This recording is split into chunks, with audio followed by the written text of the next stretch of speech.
సిన్సియర్గా ఆ పని నేను చేసుకుంటాను. నాకు డబ్బులు ఆశ లేదు. డబ్బులు చిన్నప్పటి నుంచి చూశాను నేను. డబ్బులు పుట్టి పెరిగా.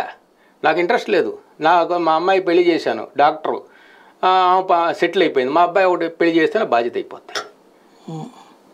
పబ్లిక్ సర్వీస్ చేద్దాం నా కుటుంబం నుంచి అనుకొని దిగాం.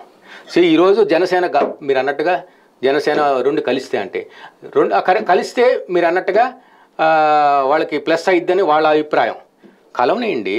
మరి పవన్ కళ్యాణ్ గారికి ముఖ్యమంత్రి పదవి ఇవ్వాలిగా, ఎందుకు ఇవ్వరు? చంద్రబాబే ముఖ్యమంత్రి, ఆయనే డిసైడ్ చేస్తారు. ఫస్ట్ అప్పుడు 2.5 years ఇవ్వాలిగా. ఫస్ట్ నేనైతే జనసేనలు ఒకటే చెప్తున్నా, ఫస్ట్ 2.5 years పవన్ కళ్యాణ్ గారిని మీ అందరి కోరిక మీద ఆయనకి ఇవ్వాలి ముఖ్యమంత్రి. తర్వాత చంద్రబాబు నాయుడిని చేసుకోమను, ఒప్పుకోమను.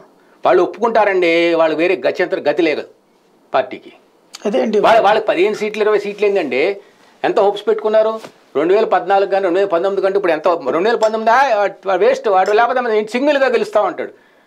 సింగిల్గా వెళ్తే సింహం సింగిల్గా వెళ్తే గెలుస్తూ ఉంటాడు ఈ లోకేష్. ఏమైంది ఆయనకి? ఏం తెలుసు?